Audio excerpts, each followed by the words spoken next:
I don't remember the first day I fell in love with the game. I remember the noise. The old TV roared in our one-bedroom apartment until Dad tugged me back by the collar, laughing. "Easy, champ," he said, jacket smelling of machine oil and mint. Sundays were our stadium. A blanket on the floor, mugs on a scarred table, the radiator hissing like a crowd dot. The jersey arrived on a Tuesday after his late shift, wrapped in brown paper and pride. "He signed it," Dad whispered, as if a saint had visited. A black marker slashed across the chest like lightning. The stitched number had weight. I didn't wear it. I carried it the way you carry a newborn awkward reverent. We had no frame, so we taped it to the wall above the couch. Every morning I touched the hem. Every night I said good night. Dad never teased. One day, something you love will carry you farther than this building. The year he got sick, autumn came early. Our blanket felt too big for him, but he still called the room a stadium. "Promise me you'll chase something," he said. I promised without knowing what it meant. After he died, silence spoke his name. I tried out for the team because grief wouldn't let me sit still. I ran before sunrise, breath turning to ghost smoke. I failed and kept running. I won and kept running. At night I sat beneath the jersey until the ink seemed to breathe back. It became more than fabric. It was a sentence I finished daily. I am still here. Then Mom met Daniel. He believed in plans and blinked like he was searching for a script. He brought a daughter, Mia soft-spoken, sharp-eyed, shoes scuffed by stubborn miles. We moved into his house, bright and spare.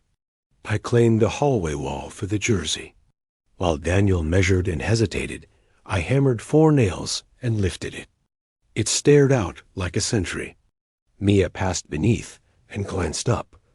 "That yours?" she asked. "It was my dad's gift." "Must be nice," she said, not unkindly, and kept walking. The ritual traveled. On mornings we weren't late. I touched the hem. After practice, I did the same with mud on my knees. Dinner was a museum of small wars. Daniel worshipped order. Mom tried to keep peace with rules. Mia tested each quietly, like a scientist. Sometimes she stood in the hall to read the signature. "What does it say?" She asked. "Chase what you love. B. Carter. Do you feel chased, or are you the one running?" "Both," I said, and she smiled. Winter found the gaps in the house. Coach started saying my name with approval. My lungs burned in the dawn. Mia began staying late after school, flipping through a dress catalog at the table. When I walked in, the pages fluttered like birds. "Research," she said. "Prom. You still have months. Prom is its own planet. Orbit starts early." She held up a dress scattered with small stars. "Too much?" "Maybe just enough," I said. She looked up at the jersey. "Did it cost a lot?" "More than we had then," I said. "Less than what it means now." "I wish meaning could pay for things," she murmured. After that I noticed her jar on the dresser. Prom written in block letters, folded bills like leaves. Daniel sighed when he saw it. Mom wrote numbers on sticky notes and hid them under the pear magnet. I kept out of their math homework. Mine stayed simple, more sprints, more drills, 100 throws against the evening wall. February dragged. Daniel stayed late. Mom's voice grew careful. Mia's jar filled and emptied, a tide with a distant moon. I caught her measuring her room with a tape, as if space could be sold. "Scholarship tryouts are next month," I offered. "Tryouts don't buy dresses," she said, and kept measuring. On my birthday, I woke before dawn to a wrong silence. In the hallway, the frame gaped like a mouth. The wall was naked, nails still there, air colder than paint. For a second, I thought I had misremembered our house. Then the truth clicked like a bad tooth. The jersey was gone. I didn't shout. The quiet felt like glass. In the kitchen, the kettle waited like a patient dog. On the table sat a note in my mother's handwriting. "We'll talk tonight. Please trust me." Trust is a bridge you cross because you crossed it before. I held the note until the ink blurred. Behind me, Mia's door opened and closed, a shy heartbeat. I almost knocked. I didn't. School was a long tunnel. I ran drills until thought dissolved into breath. Between classes, memory flickered. Dad handing me the package. My shaking hands. Tape on the wall. By the last bell, the absence pressed into my bones that evening brought rain under the street lamps. Mom stirred a pot she didn't taste. Daniel tapped at his phone. Mia sat with damp hair, sleeves over her hands. I stood where the hallway met the kitchen. "Where is it?" I asked. The room heard first. Mom set the spoon down, and it clattered. Daniel blinked. Mia's shoulders lifted.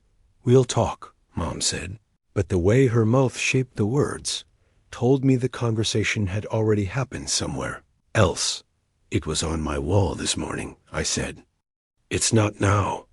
Mia looked at the table, at her hands. For a heartbeat, her eyes lifted to mine and fell away, like a bird testing a window. I stepped to the doorway, feeling the empty frame like a bruise. "Please," I said, making space for the truth to enter the room. Mom's breath hitched. "It wasn't easy," she began. "Some things aren't supposed to be," I said. Rain stitched the glass. The radiator clicked like a timer running out. No one spoke. The note in my pocket felt heavy. I saw Dad's hands offering the parcel. Beneath it, Mia's jar, Daniel's SAR, Mom's numbers. A pattern, threads pulling. Mia pushed her chair back. The legs made a tired sound. She stood, but didn't step. She started, then swallowed the rest. The apology hovered helpless as steam.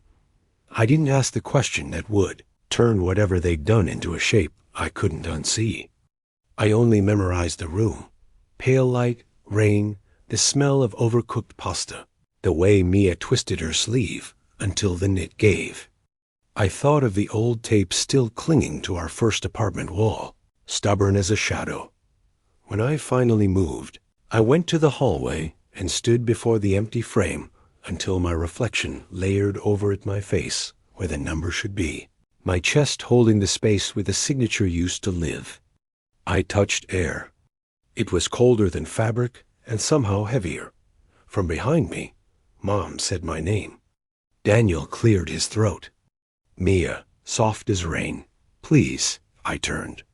They looked like people at a bus stop waiting for a bus that wouldn't come. I took a breath that tasted of metal and memory. "Tonight," I said, "I need the truth." And then the doorbell rang. The doorbell's echo lingers long after the sound fades, like a stone dropped into water whose ripples will never end.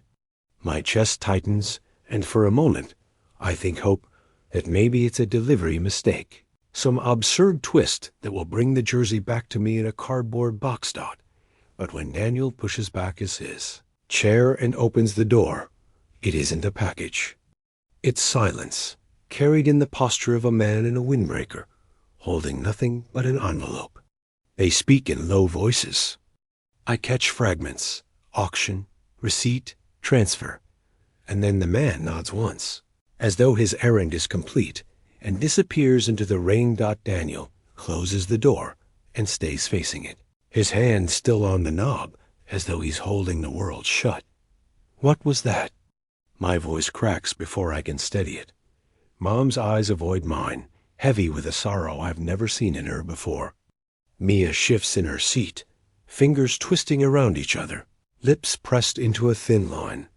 I step forward, the air in the kitchen dense and stifling. "Tell me." Daniel exhales, finally turning. "It was sold." "The jersey." My stomach hollows out. "Sold?" Mom's hand trembles as she sets her spoon down. "There was a charity auction." A fundraiser through the school board. We thought, we? I spit the word out like it's poison. She flinches, but Daniel steadies his voice. It fetched a good price. More than we expected. I can't breathe. The air tastes of steam and betrayal. You sold Dad's jersey? Not just for us, Mom says quickly, words tumbling over each other. For Mia, for her prom. She didn't want to go in something cheap, something that would remind everyone she's different. Mia's head jerks up, eyes wide with hurt. Mom, stop, but it's too late. The words land in me like shrapnel. My father's jersey, his signature, his legacy. My anchor auctioned off so my stepsister could shine for one night. I slam my palm against the doorframe. The sound jolts everyone. You didn't even ask me. Daniel's jaw tightens. We didn't want to burden you with the choice. The choice was mine. My voice rips through the house. It wasn't yours to give away. It wasn't yours to sell. The rain outside thrashes harder, as if the world wants to drown out our voices. Mia finally speaks, her voice breaking. I told them not to. I said it was too much. But they thought. You thought wrong. I cut in, shaking my head. My chest feels like it's caving in. Mom steps forward, hands trembling. We're a family. Sometimes we sacrifice for each other. I laugh, bitter and sharp. Sacrifice? That wasn't sacrifice. That was theft. Her eyes brim with tears, but she doesn't look away. I know what it meant to you. I watched you sit under it after your father died. But we're trying to build something new here, together. We can't live only in the past. I bite down hard, so hard I taste iron. The past is all I have of him. And you just sold it off like it was junk in a garage sale. Mia pushes her chair back violently. It scrapes across the tiles with a screech. Her eyes shine, not with triumph, but with tears. Stop blaming them. Blame me. It was for me. Her words hang between us, fragile and heavy. She's trembling, mascara smudged under her eyes. For you? I repeat, the words jagged in my mouth. Why would you even want something bought at that price? How could you wear it knowing what it cost me? I didn't want it this way. Her voice cracks. I just wanted one night where people didn't look at me like I didn't belong. I wanted to feel worth something. The silence that follows is cruel. My anger trembles, stumbling against the raw truth in her confession. But grief pushes harder. You could have had any dress. You didn't need that jersey to pay for it. Tears spilled down her cheeks. You don't understand. Everyone whispers about how we're not really family. About how I'm the outsider. I thought if I could just walk into that room looking like I belonged, maybe it would shut them up. Just once. Her vulnerability slices through me, but it doesn't erase the burn of betrayal. I turn away, staring at the empty hallway where the frame still hangs. The absence feels louder than her words. Daniel's voice softens, trying to mend what's already fractured. We'll make it right. We'll find a way. I shake my head. You can't buy back something that's already gone. Mom reaches out, but I step back. The distance between us has never felt wider. For a long time, the only sound is rain against glass. Then Mia whispers, broken. I'm sorry. I want to believe her. I want to let the apology stitch the wound. But the hole inside me is too raw, too jagged. I can't do this right now, I say, voice low. Not tonight. I walk past them, up the stairs, into the hollow of my room. I slam the door, but it doesn't silence the storm inside me. I collapse on the bed, staring at the ceiling. Memories of Dad crowding in his laugh, his promise, the weight of the jersey in my hands. The betrayal twists deeper, not because of the dress or the auction, but because no one thought I deserved to know. Later, when the house has gone quiet, there's a knock at my door. Soft, tentative. Mia's voice. Can I come in? I don't answer. She whispers through the wood, I'll make it up to you. Somehow. Her words linger, fragile as glass. I press my fists to my eyes, torn between rage and the faint ache of compassion.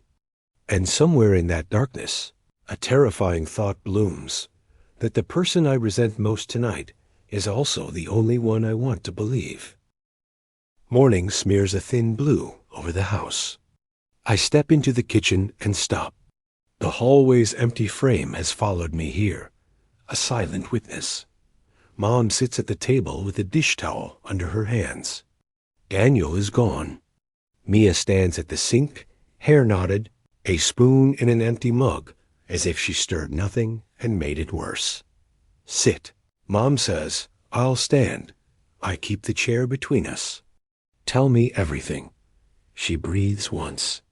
I agreed to let it go. The principal wanted items with a story. Daniel brought the idea home. I said yes to the auction. The words hit like cold stones. You said yes to selling Dad's jersey. Her eyes shine. We're stretched thin. Your fees, the car, the electric. And Mia, don't make me the reason, Mia whispers. It wasn't just the dress, Ron says. I told myself we were giving as a family. That sacrifice could tie us together. Family implies you ask, I say. You didn't. I was afraid you'd say no, she admits. And I kept hearing your father urging you to carry what you love forward. I thought maybe it could carry someone else for a while. Forward doesn't mean away. I answer. Rain ticks like cooling metal. I look at Mia. You knew. She faces me. Yes. Why didn't you tell me? Because every time I open my mouth, I feel like I'm stealing something from you. I'm tired of apologizing for existing. Anger flares, then stutters. That's not what I want. Maybe not, she says, steady now. But prom is the kind of night that tells a girl what she's worth. I wanted one where I walk in and nobody whispers I don't belong. And you were willing to owe me for that? The question tastes like iron. I told them to ask you. I said it wasn't right. They said they would handle it. I didn't fight hard enough. I'm not sorry I wanted to belong. I'm sorry for the price. I gripped the chair until the wood prints my palm. Who bought it? Mom nods toward the office. A collector. We have a receipt. The auction locks contact for a month. Brittle laughter escapes. So a stranger sleeps under my father's name, and I wait politely. Let us try to make it right, Mom says. We'll talk to the board, reach the buyer. You can't buy back the moment I touched the wall and felt nothing. I say. Mia steps away from the sink. What would make it right? I don't know, I admit. I want Dad. Failing that, I want to believe you know me. Something in her face breaks and steadies. I knew enough to be afraid of your answer. That's my confession. I go to the office. The envelope sits in Daniel's drawer, my name misspelled. Inside, a lot listing, a P.O. box, a paddle number. Signed Jersey, Provenance, local coach and son. Back in the kitchen, I hold the paper. P.O. box, great. If you find them, what will you say? She asks. That they bought more than fabric. I'll ask for it back. If they won't, then I learn to live with a hole. People do, she says. They plant gardens around the missing. There's that stubborn light in her eyes. You talk like you've been practicing survival. I had to, she says. Mom rises. Tea? Rest, I tell her. She squeezes my shoulder and leaves. I hate that it was your father, Mia says. I hate that my wanting turned into a blade. You're not a blade, I say. Just sharp, a small smile. Compliment? Almost. Her gaze flickers to my mouth and away. Heat crawls up my neck. I step sideways and bump a measuring cup. It rattles, naming the electricity I'm pretending not to feel. Prom is Saturday, she says. I won't ask you to go. It isn't the dance, I say. It's what it cost. Then let me repay some of it. I'll call everyone I know who bid. I'll risk being the pathetic stepsister who begs. Why? Because loving a family means you fix what you didn't break. She glances at the hallway. And because I can't stand that the empty frame looks like a door you're on the wrong side of. Something loosens. Thank you for calling me sharp, for not hiding. I've hidden enough, she says. I'm tired of rooms where my name is an apology. We drift closer without moving. Will you show me the dress? I ask. There's a deposit, she says. A seamstress. Pins that remember me. If I walk away, we waste money we don't have, and time she can't sell twice. So the dress gets to exist, and the jersey doesn't. Nothing makes that fair. I'm just trying to live inside the mess we made. I nod. There is nothing to win here. Only things to carry. The clock ticks. I take the receipt out, feel its crinkle, slide it back. Proof that the past can be itemized. Do you hate me? She asks. I hate the choice, I say. Not the person who didn't stop it. Her shoulders loosen. Saturday, she says. Would you at least let me knock before I go? I'll open the door, I say. That I can promise. She breathes easier. Do you still want the dress? I ask. I want the version of me who tried it on. I don't know if I can be her on Saturday. You can, I say, and hate that I mean it, and love that I do. We stand in the hall. The empty frame throws a rectangle of light. I step into it and feel ridiculous and brave. Will you come with me for the final fitting? She asks, careful. Palm up. The question opens a door and a wound. I choose the truest thing. I don't know. Okay, she says. Then let me go with you to the post office. Maybe rules give way to people who care. A laugh rises. You and your gardens around holes. You noticed. I noticed too much. Our shadows merge in the rectangle. Two figures outlined by an absence. Saturday, she repeats. If I knock, you'll open? I will. Her hand lifts, touches my sleeve, then falls. The almost is louder than a touch. And we start from there, she whispers. I nod. Under my skin, the night ahead, the one where lights drip from a gym ceiling and music shakes walls starts forming. I don't know if I'll stand in it or walk the streets outside, but I know it's coming. Mia steps aside, leaving me the space to choose. I look at the empty frame and feel the shape of a promise. Find what you can. Carry what you can't. Okay, I say to her, to the house, to the part of me that still believes in after. Okay, she echoes. Somewhere a gym committee tests lights. Somewhere a dress waits under pins, and a jersey breathes in a stranger's closet. Between them is a door I have to walk through. When I reach for the doorknob, my hand is steady and my heart is not. The night hums with anticipation, though none of it belongs to me. From my window, I watch headlights snake toward the school, carrying girls in glitter and boys in pressed shirts. The gym will be glowing by now, its ceiling dripping with paper stars, its floor slick with polish and expectation. Mia stands in the hallway, shimmering in silver blue. The dress clings as if it knows her secret, that she fought for this one night, no matter the cost. She pauses when she catches me looking, her hand tightening on the strap of her clutch. You don't have to stay here, she says softly. Neither do you. I answer. Her eyes flicker, a spark of defiance wrapped in guilt. I can't undo what's done, but I can still try to live it. I don't respond. She exhales, turns, and the door clicks shut behind her. The sound is a verdict. The house is suddenly too quiet, every shadow reminding me of the empty frame in the hall.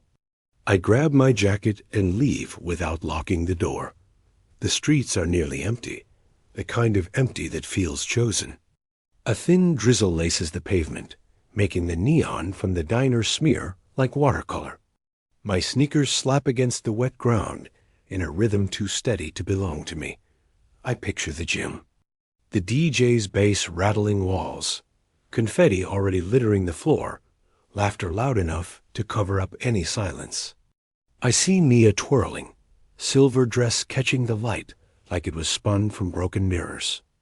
Every spin carries her farther from me, farther from the boy still clutching a ghost of fabric. I shove my hands into my pockets and wander past the corner store, its fluorescent buzz leaking through the glass. Inside, two kids my age laugh at nothing, a kind of laughter that aches to watch. I keep walking. By the time I reach the river, the drizzle has thickened into steady rain. Street lamps paint shaky halos on the surface, broken by ripples. I lean against the railing, water soaking my jacket, and remember Dad's voice. One day, something you love will carry you farther than this building.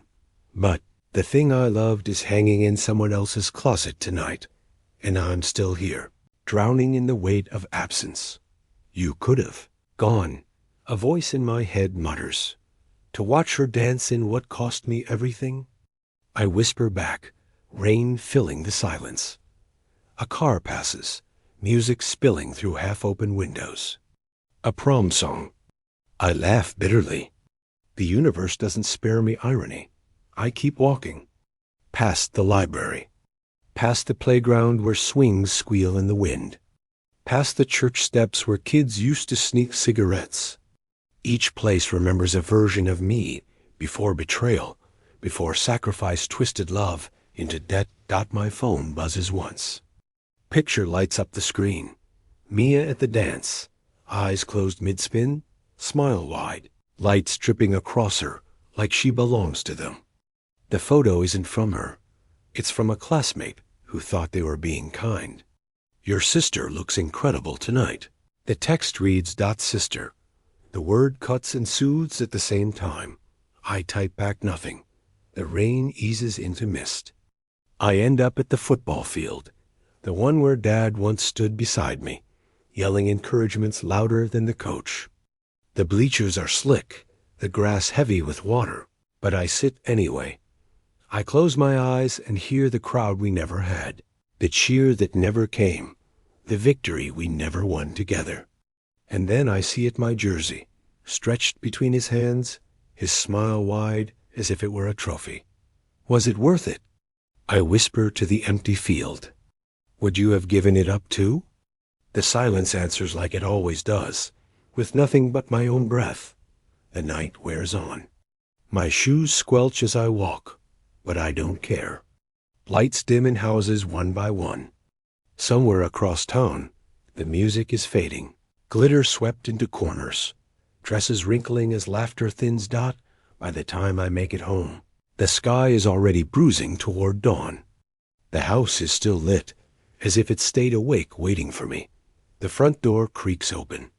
Mia is there, dress damp at the hem, mascara smudged, heels dangling from her fingers. She looks like a girl who danced too hard and felt too much. We stare at each other in the threshold, rain dripping from my hair, her sequins catching the porch light. How was it? I ask, voice flat. Her smile falters. Empty. The word hangs between us like smoke. She swallows. Every spin, every laugh, I kept thinking of you, of what it cost. The music was loud, but it wasn't enough to drown that out. Her honesty hits harder than her guilt. I want to say I don't care, but I do. I want to say she doesn't matter, but she does. Instead, I hang my jacket and step past her, the smell of rain and perfume clinging to both of us.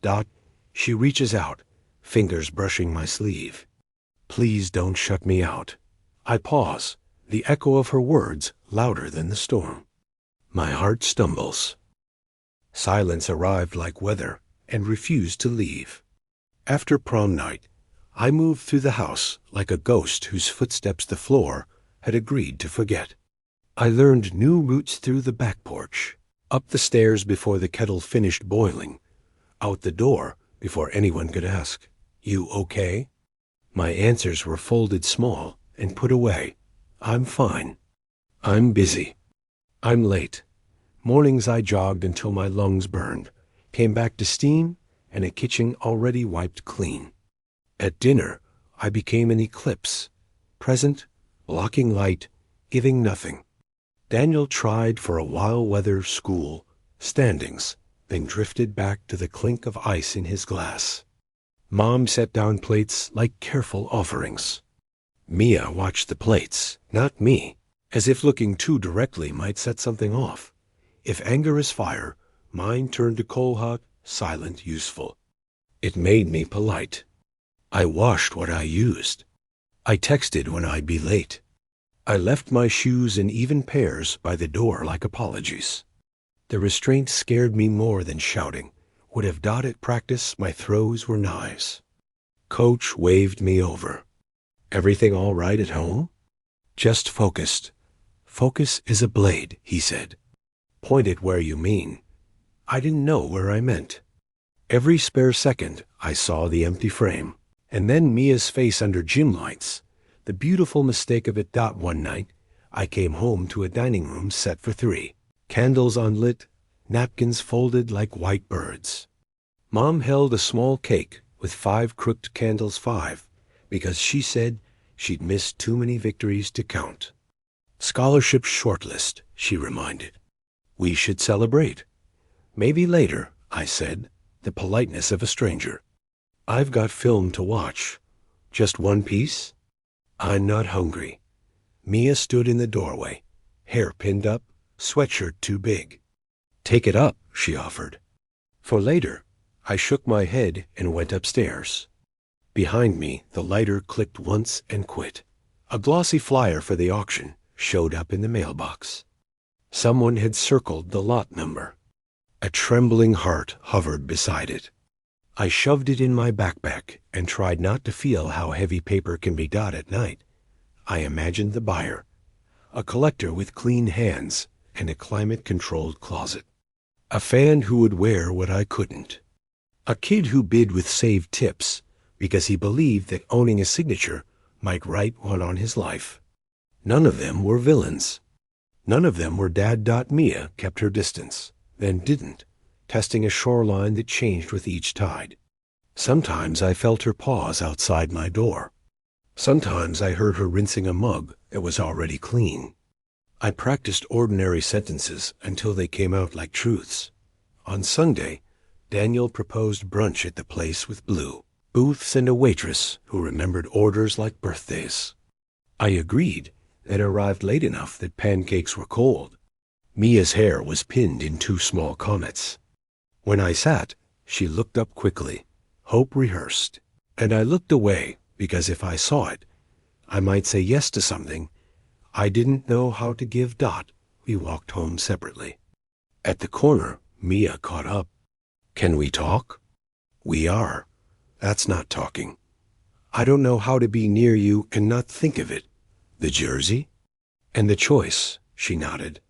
I called the school board, she said. They'll forward a letter to the buyer if I write one. I haven't sent it. What would it say? That some things are homes, and you don't auction homes. That we're not trying to buy anything, just asking for a story to find its narrator. Thank you, I said, which felt too small and too much. That night Daniel traveled and Mom worked late. The house hollowed. I ate standing up. Mia came in with a hoodie and damp hair. There's a meteor shower, she said. Field behind the library. Less light. I've got a playbook, I lied. You can bring it. We went anyway. We lay on my old blanket. Above us the sky tried to forgive itself for city light. A streak flared and vanished. Make a wish, she whispered. You first. I want to stop apologizing, she said. And keep apologizing until you believe me. I don't know what to do with that. I know. Her sleeve brushed my knuckles. Every nerve in my hand lit like a small town at night. I keep thinking about your dad, she said. How he told you to chase what you love. He didn't mean chase loss. What if loving anything is practicing loss? She asked. What if the trick is carrying it without letting it empty you? I don't want to practice, I said.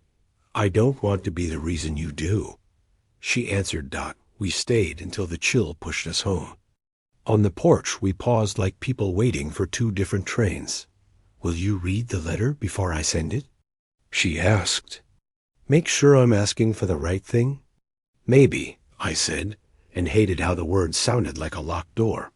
Days stacked school, practice, homework performed like ritual. Mom left notes, lasagna in the fridge. Don't forget to hydrate. I wrote back, thanks. Got it. We learned to smile in the hall without moving our mouths. I avoided the living room. The empty frame turned the wall into a stage I couldn't step off. Twice I almost took it down. Twice I left it up because absence deserved witnesses. One afternoon Mia sat at the table, letter open beside her, pen sleeping on its side. Can I read it? I asked. She slid it over. She had written about me without using my name, about a boy who kept grief the way some keep fires, banked and glowing. She asked for the return as a mercy, said the jersey was a story that had lost its narrator. At the bottom she didn't sign Mia. She wrote, We are trying to be a family. It's good, I said. Too much? Enough. Should I send it? Yes. Walk with me to the post box? Later, I said, and despised the part that kept choosing later. She nodded and went alone. That night I didn't sleep. I heard the envelope slide into the dark, a door finding its frame. By morning, I was sore with unsaid things. By midweek, my anger condensed into furniture. I learned its edges. If Mia was the room, my silence was the couch I refused to move. But homes rearrange themselves. After Thursday practice, the sky turned the yellow that means storms are considering it. I let myself in and heard water. Mia stood at the sink, sleeves wet, hair in a precarious knot. Mom's late, she said. I made soup. I'm not hungry. She dried her hands on a towel printed with lemons. I'll leave some out. We stood in the sound that comes before rain. I felt my name in her mouth from the last time she used it. Say it, I said. Say what? My name, she did. Everything in me answered. The storm held its breath. I don't know how to fix this, she said. But silence isn't the bridge. What is? Letters, she said. Weather. You telling me when it hurts instead of making the house do it. I wanted to reach for her and couldn't. The first heavy drops struck the roof like nails. I found something, she said. In my room. I think it's yours. What is it? I don't know if I should show you.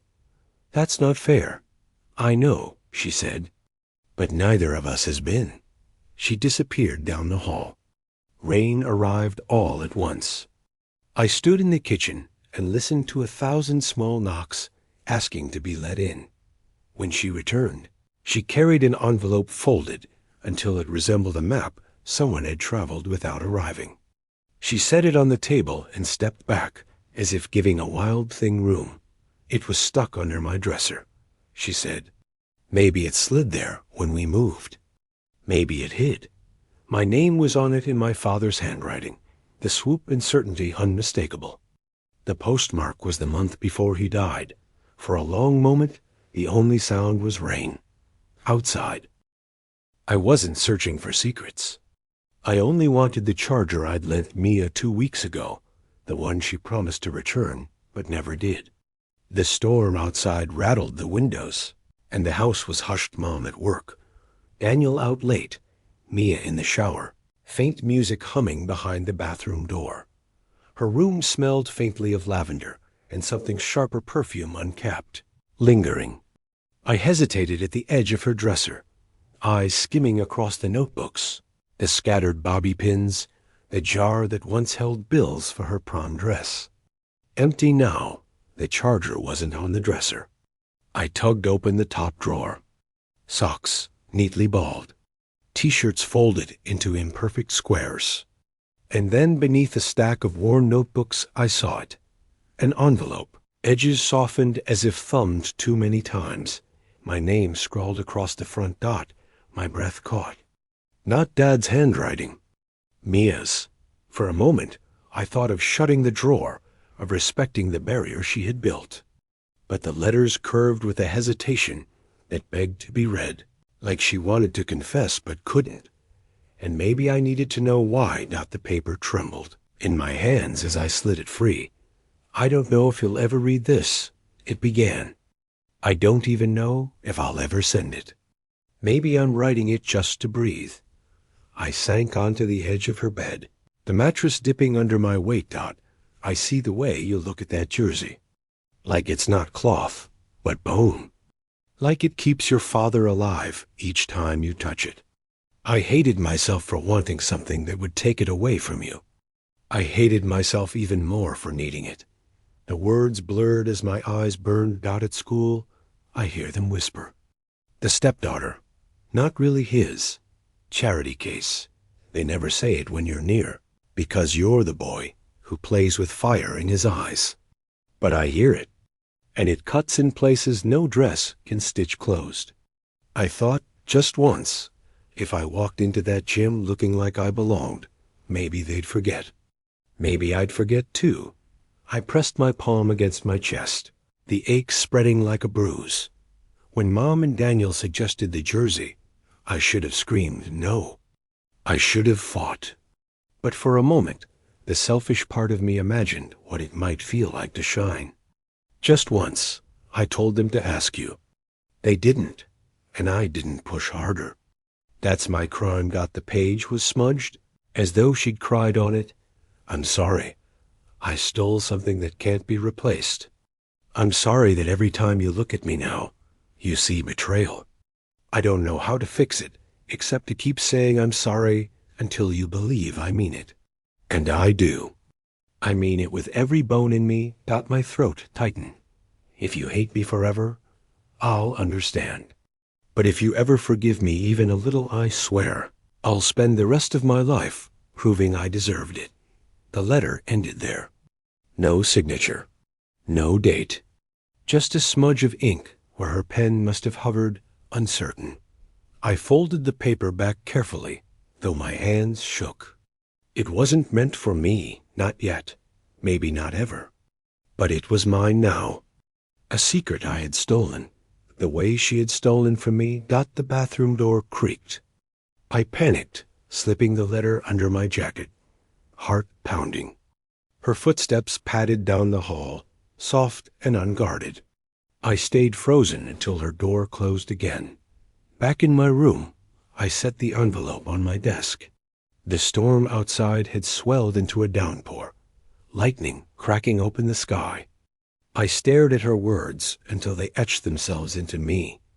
I had thought her choice was shallow vanity dressed up as need. But it wasn't. It was loneliness. It was the kind of hunger that gnaws from the inside out, the need to be seen, to belong. And in chasing that, she had taken the only relic of my father I had left. For the first time, I didn't feel only anger. I felt her ache tangled with mine. The next day, silence pressed heavier than before. She moved carefully around me, but her eyes kept searching, as though waiting for a verdict. I couldn't give it. Not yet. At breakfast, she set a mug in front of me, coffee, exactly the way I liked. Thought you'd need it, she murmured. I looked at her, really looked. Damp hair falling into her face, lips chapped, eyes rimmed with the kind of tired that doesn't come from sleep. I wanted to tell her I'd read her words, that I knew the truth behind her silence. But guilt stopped me. I wasn't supposed to know. So I nodded, a small gesture that made her shoulders ease, just barely.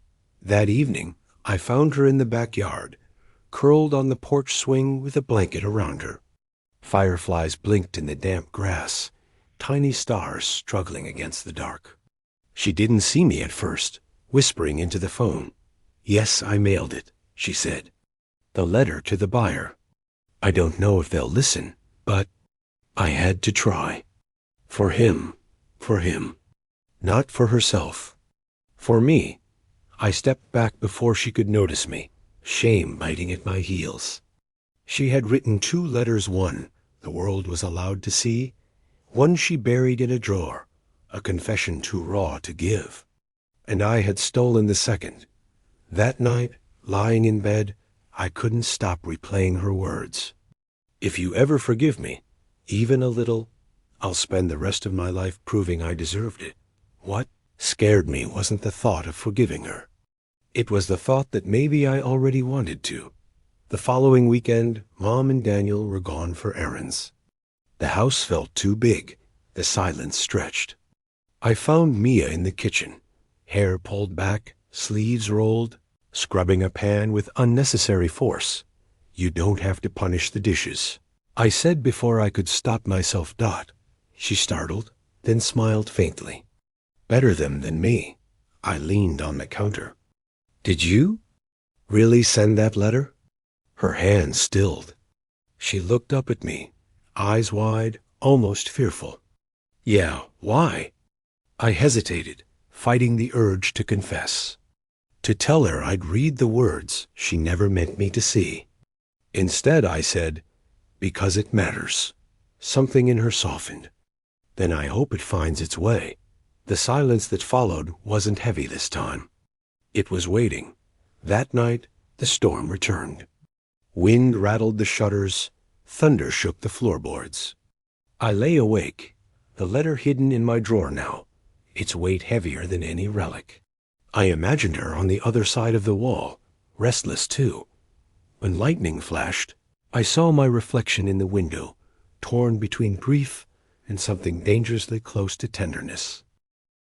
The night broke open as wind shoved the trees and thunder knocked on the roof. I lay awake with Mia's unsent letter inside my desk, feeling its edges the way a tongue finds a broken tooth. When the power flickered, I got up, crossed the hall, and found her at the window, hair untied, watching rain turn the street into moving glass. She felt me before she saw me. You can't sleep either, she said softly. Not tonight. I took a breath that tasted like metal. Come downstairs. We didn't turn on lights. The house lit itself with lightning. In the kitchen, the back door rattled in its frame. Mia laid her palm against it, then glanced back, a question in her eyes. I nodded. The latch gave, and night shouldered inside with cold and noise. We stepped onto the little slab of concrete. The lone bulb buzzed once and quit. Rain pinned my shirt to my skin. Mia hugged her elbows and then let them fall like surrender. We stood that way while water ran off the roof in sheets. Something had to break, and it did. I can't keep waiting for you to hate me out loud, she said. If you're going to, do it now. Say it where the rain can steal it. I don't hate you, I said, the truth scalding. I hate that I can't decide how to feel long enough to feel it. Then let me help, she said, stepping forward until the rain braided across her lashes. I am afraid all the time. I wasn't built for rooms full of people who weigh you with their eyes. I told myself one night would stitch bullet holes shut. I knew the cost and looked away because I wanted to be bright once, just once, without begging brightness from anybody. You shouldn't have had to beg, I said. I didn't have to, she said, bitter. I took from you, from him, because wanting felt like drowning and the dress looked like air. Her voice cracked. When I tried it on, I could breathe. And then I couldn't, because I saw the wall with the empty space and your face inside it. Thunder rolled. I swiped rain from my eyes and didn't know if I had cleared them. I mailed a letter to the buyer, she said. I wrote another I didn't mail. I keep writing you in my head. I keep practicing how to ask for forgiveness without asking you to stop hurting. I don't want to be forgiven because it would fix me. I want to be forgiven because I love this house when you are in it. She said it without looking away. It didn't turn the rain to light, but it cut through it. I read it. I said. Her mouth parted. Read what? The one you didn't send. Her hand rose to her mouth, then fell. When? Last night. I was looking for the charger. I found more than that. I felt the shiver pass through her from a yard away. I'm sorry. I shouldn't have. No, she said after a long inhale. If I wrote it for anyone, it was you. Maybe I just didn't know how to carry your eyes on it. You said you were tired of apologizing, I said, and that you would keep apologizing until it mattered. Both can be true, she whispered. I am tired of asking to exist. I am not tired of telling you I know what I did. Lightning made us white for a second. I haven't known how to stand near you without being the crime, she went on. But I am also the girl who knows the route of every hallway in this house, and which stair creaks, and how you drink your coffee. I'm not an intruder here. I am a person who did something wrong inside a place she is trying to love right. Water ran down her throat like a necklace. Mia, I said helplessly. She shut her eyes. Say whatever comes first. What comes first is this. I wanted you to have that night. The confession startled us both. Not at that cost. Never at that cost. But I have watched you make yourself smaller in rooms that are already small. I wanted the room to fit you for once. Her laugh was broken glass softened by rain. It did. And still I looked for you the whole time. We stood in it, the admission, the weather, the ache of wanting to put my arms around someone I was supposed to categorize with a different word. I think about the jersey, she said.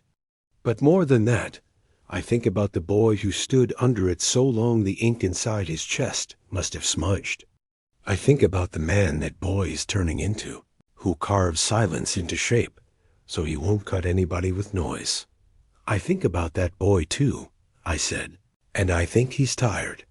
She moved one step, close enough that our rain met and became the same water. Then let me carry some of it. How? By not running when you have nothing to give me. By answering the door when I knock. By going with you to the post office when we try again. By being the one to say your father's name when you can't. She swallowed. By loving you in a way that doesn't demand a name right now. The night tilted. Something inside me found a seam and opened. Say his name, I said. Mark, she answered. It sounded right leaving her mouth, like she had polished it for me. I nodded. He would have liked you. I wanted him to, she said. I wanted him to see me trying and decide I was worth the trying.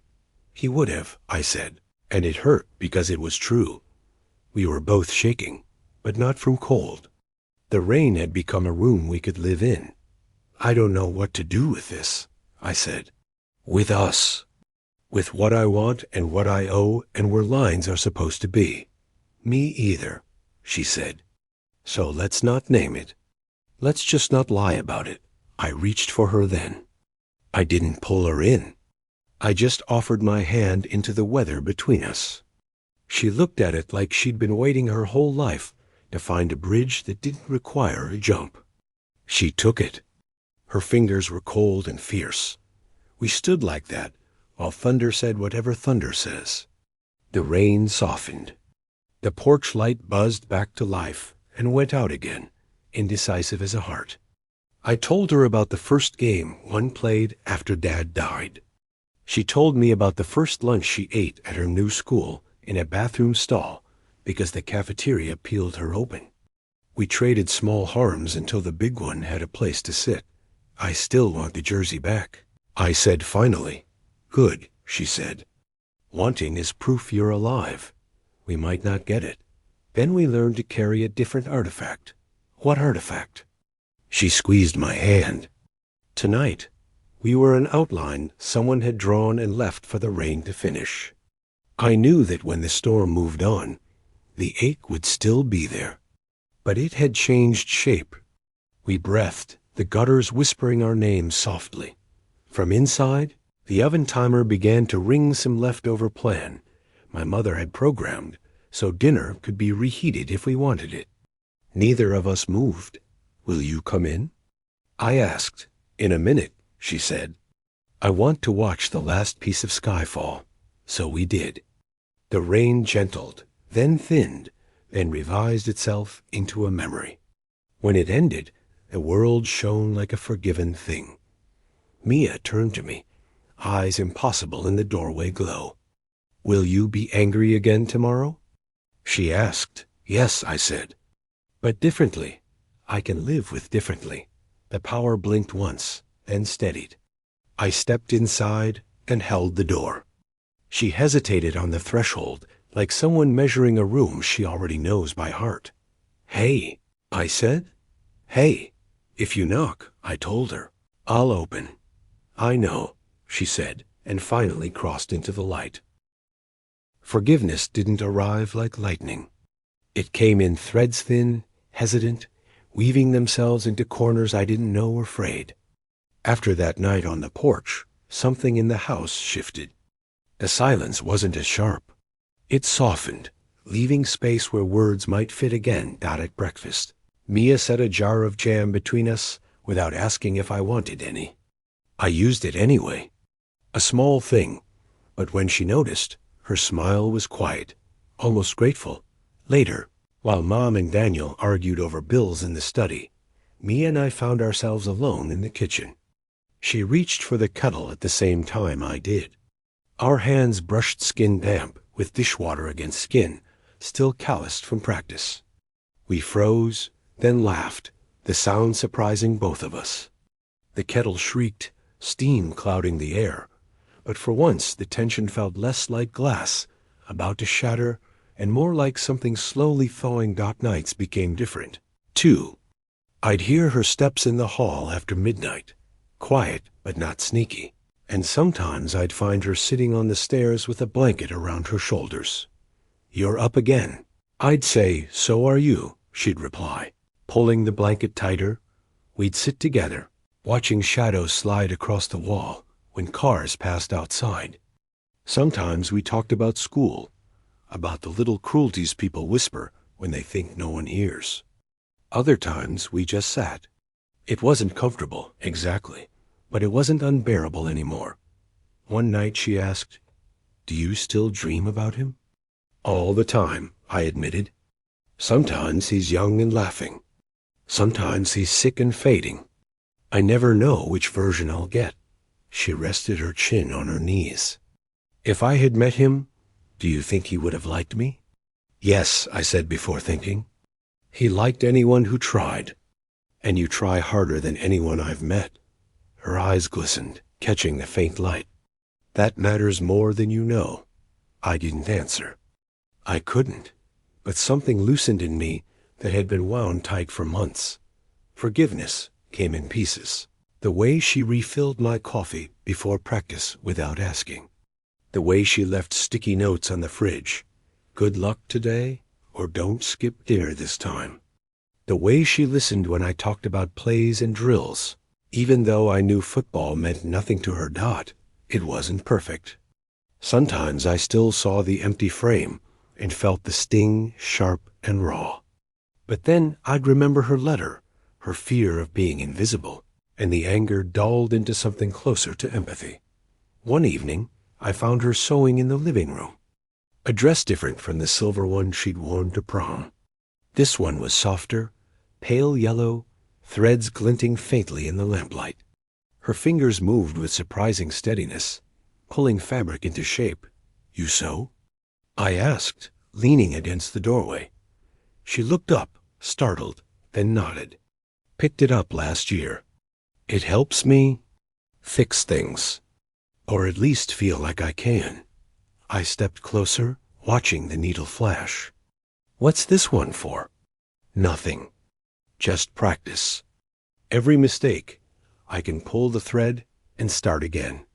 It's patient in a way people aren't." I sat across from her, the quiet filled with the soft pull of thread. "It's beautiful," I said, and meant it. Her cheeks flushed, but she didn't look away. "So are second chances when you give them." The words lingered, fragile but true. Days blurred. Practice, homework, late dinners. half-finished conversations. But little by little, we built something between us. Not trust was too big a word, still, but recognition. I began to notice the curve of her laugh when it surprised her, the way her hair curled at the ends when damp, the stubborn tilt of her chin when she defended herself even if she was wrong, and sometimes, too often, I caught myself wondering if what I felt was only forgiveness, or if it was something warmer, something dangerous, something I wasn't supposed to let grow. One night, when the storm had cleared and the house was quiet, she knocked on my door, soft, hesitant. "Come in," I said. Setting aside my book, she peeked in, clutching a small box. "I wanted to show you something." She sat on the edge of my bed, opening the box to reveal scraps of fabric, buttons, and half-finished embroidery. Among them was a square of blue cloth, stitched with messy letters. "You are still here. It's not much," she said, voice shaky.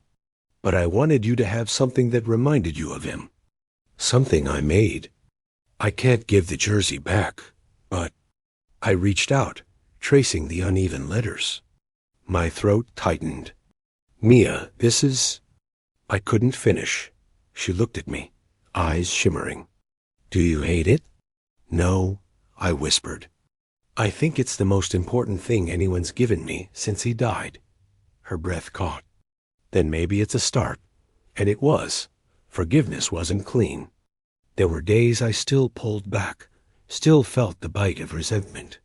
But those threads, the jam, the notes, the sewing, the midnight talks kept weaving, binding us in ways neither of us expected.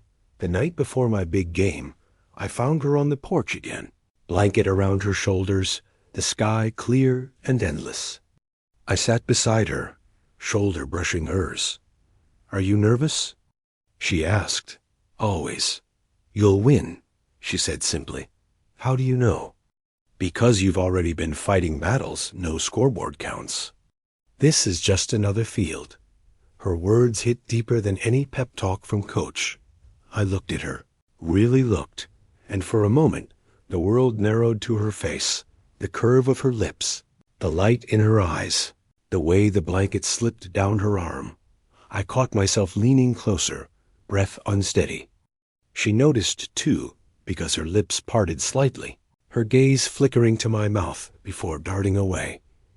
We both pulled back at the same time, the air heavy with what almost happened. "I should go," she whispered, standing quickly. "Mia," she shook her head, retreating into the house. But her blush lingered in the air, as real as the heat still racing through me. The house was still, the kind of stillness that hummed in the walls and made even the refrigerator's soft buzz sound like a heartbeat. Mom and Daniel had gone to bed early after a long day, their doors closed, the upstairs quiet. I lingered downstairs, the dim glow of the lamp casting gold across the living room. Mia sat curled on the couch, legs tucked beneath her, a book open in her lap. Her hair slipped over her shoulder in loose waves, and the blanket she clutched trailed across the floor. The world felt narrowed to that sight. Her in half-light, turning a page like she was holding the edge of something fragile. She looked up when I shifted in my chair. "You're restless," she said, voice low. "Maybe." I hesitated, then smirked. "Or maybe I'm just waiting for the right moment." Her brow furrowed playfully. The right moment for what? I didn't answer right away. Instead, I reached for my phone, scrolled until I found the playlist I hadn't touched in months, and tapped play. A slow song filled the room, soft guitar, a hushed voice carrying words neither of us really needed to hear to understand. She blinked at me, amused. "What are you doing?" I stood, my bare feet whispering against the wooden floor, and extended a hand toward her. Making up for the dance I never had. Her lips parted, surprise flickering across her face, followed by something warmer, something that made her eyes shimmer in the lamplight. She hesitated, glancing at the stairs, as though checking for ghosts of rules we weren't supposed to break. Then, slowly, She set the book aside and placed her hand in mine. Her palm was cool, trembling faintly. I pulled her to her feet, and she let the blanket slip to the couch. Barefoot in the living room, we stood in the space between the coffee table and the lamp, music floating like breath around us. "I don't know how to dance," she whispered. "Neither do I admitted. "Guess we'll figure it out." Her laugh was soft, nervous, but it broke the weight in the room. I set one hand lightly against her waist, the other still holding hers. She gasped, not in fear, but as though air had suddenly turned heavier. We moved awkwardly at first, a sway more than a dance, her toes brushing mine, my shoulder bumping hers. She giggled, hiding her face briefly in her hair. "You're terrible at this," she teased. "Then you should lead," I shot back, grinning. Her laughter warmed the room, and slowly the movement smoothed. My hand at her waist found a rhythm, gentle but certain. She leaned closer, her head resting just shy of my chest, and suddenly it wasn't awkward anymore. It was inevitable. The living room became something else, a ballroom without chandeliers, a stage without an audience, a world where we were both allowed to belong. The only light was the lamp behind her, haloing her hair in gold. "This doesn't feel real," she whispered. "Maybe it doesn't have to be," I said. "Maybe it just has to be ours." Her fingers tightened around mine. "When I was at prom, I kept wishing you'd walk in. Not because of the dress, or because of the people, just because it felt wrong dancing without you there." I swallowed hard, her words sinking into me like threads stitching something broken. "Then let's call this our prom," I said. Her smile was small, tender. "The one that matters." We swayed, the music carrying us deeper into silence, deeper into something unnamed. My thumb brushed her knuckles, and I felt her shiver. Her breath fanned across my collarbone. Too close, too dangerous. "Do you ever wonder what this is?" she asked suddenly, her voice trembling. "Yes," I admitted, and I don't have an answer that won't change everything." She tilted her head up, eyes wide and searching. "Maybe it's already changing." The words lingered like the soft echo of thunder after lightning. My chest ached with the truth of it. I looked down at her, at the girl who had taken something from me, and in return, given me 1,000 things I hadn't known. I needed laughter and silence, warmth and regret, the thread of forgiveness stitched into every glance. For a heartbeat too long, we didn't move. Her lips parted slightly, her gaze flicking from my eyes to my mouth and back again. The song ended, but we didn't stop. We swayed in silence, in the echo of what might have been music, or might have just been our own pulse filling the room. Her hand slipped from mine, only to slide upward to rest on my shoulder. I felt the weight of it, the intimacy of it, and my breath stuttered. "Mia," I whispered. "Don't," she said quickly, though her voice shook. "Don't ruin it with words. Just let it be what it is." So I did. I closed my eyes and held her, letting the quiet, the closeness, the rhythm that was ours fill the space between us. For once, nothing was broken. When the clock in the hallway chimed midnight, he pulled apart reluctantly. Her cheeks were flushed, eyes luminous, lips curved in a smile she didn't try to hide. "Thank you," she whispered. "For what?" "For giving me the dance I didn't deserve." I shook my head. "No, for giving me the one I did." She bit her lip, turned, and reached for the blanket on the couch. As she wrapped it around her shoulders, she glanced back at me, a question in her gaze, one neither of us was brave enough to ask. I watched her walk upstairs, each step echoing in my chest. When her door clicked shut, I sank onto the couch, heart racing with the rhythm of a song that hadn't really ended. The knock came at dusk, sharp against the quiet, breaking through the hum of cicadas outside. I froze in the hallway, a strange déjà vu curling in my chest. The last time a knock had come like that, I'd lost everything. This time, I didn't know what waited. Mia peeked from the kitchen, a dish towel in her hands, her eyes wary. Expecting someone? No. My voice felt smaller than the moment. The second knock came lighter, almost hurried. I moved toward the door, heart pacing fast, Mia following close as though tethered. The porch was empty. No visitor, no figure retreating into the shadows. Just a plain cardboard box resting against the doorframe, rain-speckled and silent. "What is it?" Mia whispered.